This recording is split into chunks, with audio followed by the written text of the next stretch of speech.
Obviously, difficult loss for us tonight. I thought both teams played very hard. I thought it was an offensive struggle for both teams for much of the game. And then kind of the last 8 minutes, I thought Nebraska really buckled down, got to the rim, started getting to the rim on us, which hadn't happened for the first 32. Whether it was a little bit of fatigue or, it kind of started too with the 4-point play. I thought that was they got a lot of energy from that. It was a 1-point game. Vic had just made the 2 free throws when he got fouled when his foot was on the line. And then they come down and get a 4-point play the next possession.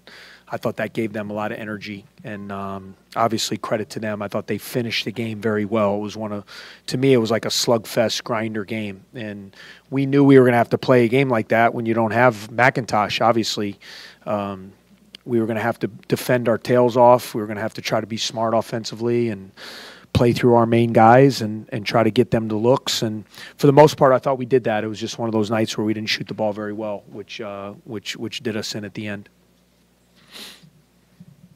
Did something change for you defensively after that 4-point play that allowed them to get to the rim? No, I'd have to look at it. I just thought, we had played such good on-ball defense the whole game. So I don't know if it was a little bit of fatigue or, we got broke down or, obviously those guys are good players. Copeland and Palmer were the two guys that I thought those last 8 minutes, they hadn't done much for much of the game. And then I thought those 2 guys were really good down the stretch. And I just have to look at it. I thought for the most part I was really proud of our defense for 32 minutes. And then the last 8 minutes we had some breakdowns that we didn't.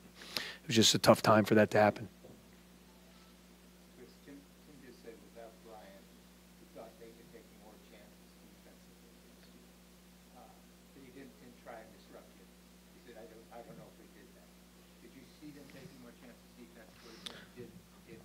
I thought they were just playing their normal game, really. I mean, from my vantage point, he could probably explain what they were trying to do better. But if you really look, I have to look at the film, but our main emphasis was to get the ball inside. We felt we had a matchup there, and we wanted to see if they were going to double us or play us straight up in there. And, for most of the game, they played him straight up, and, Derek got the touches and got the 18 shots. And then if you look at our shot distribution, we wanted those 3 guys. We wanted to play through Vic, Scotty, and Derek. And what they 32 and 11, that's 43 of our 65 shots they were able to get. So I think the right guys had the ball. And then Aaron got 8 shots, which is good. We need to get him shots when he's in the game. So I have to, again, I always have to look at the tape. As a coach, you're most critical offensively. When you don't score the ball as well, you're mad at yourself because you're thinking of things you could have run or ways you could have helped try to get the guys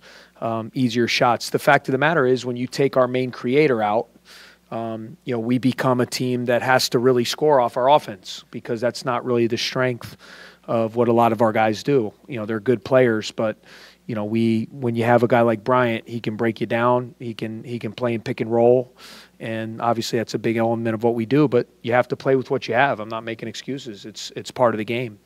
Everybody has injuries, and you got to play with who you got. And you got to try to find a way to win. And it was an 8-minute game for us. It was a 1-point game with 8 minutes to go, and we didn't finish the game, and Nebraska did, and that's why they deserved to win.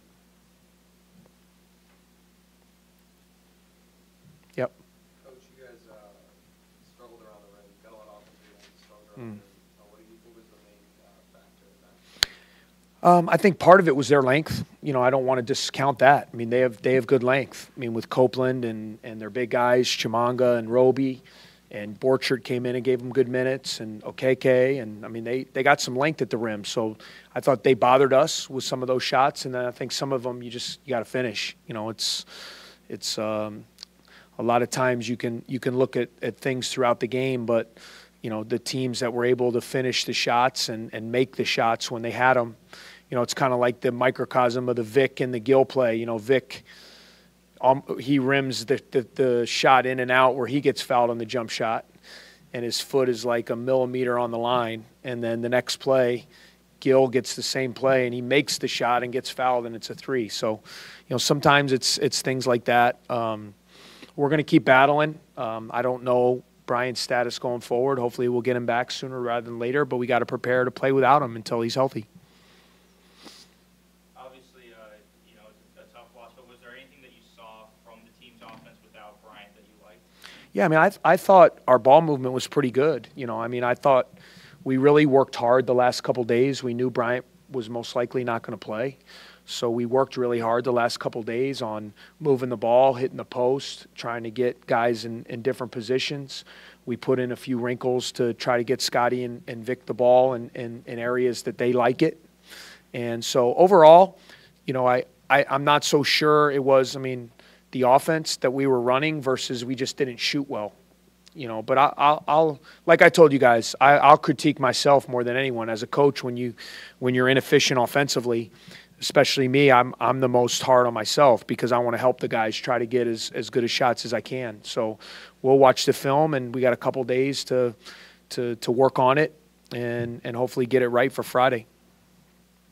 This 46 shots, like 1/3 were blocked.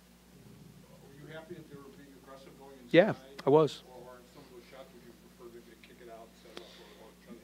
Yeah, I mean, again, I mean, they're long, their length, the shot blocking was a factor. There's no question about it. But I think if you look in the first half, if you guys rewind, I thought there were 4 or 5 times where we got offensive rebounds and we kicked them out for wide open threes, and we didn't make them. You know, and it's a little bit of give and take with both. You have to be aggressive. You got to try to get to the rim. You can't just be a jump shooting team. But also, if there's help there, you got to dish it off. So. Yeah, I mean, when you look at the stats and you miss 46 shots and 14 are blocked, of course, you're gonna say we could be better in a lot of areas on that end. Anything else for Coach? Having been a shooter yourself back in the day, is this building conducive to shooting the ball off? Yeah, I mean we've actually, if you look, I mean, I hear what you're saying, but we've actually shot the ball pretty well in here in our home games. So. I mean, I don't think it has anything to do with that. I think it's more about the opponent, and then when we get our open looks, we just didn't make them. Thanks, Coach. Thanks, guys. Well, Derek Parton and thank you, guys.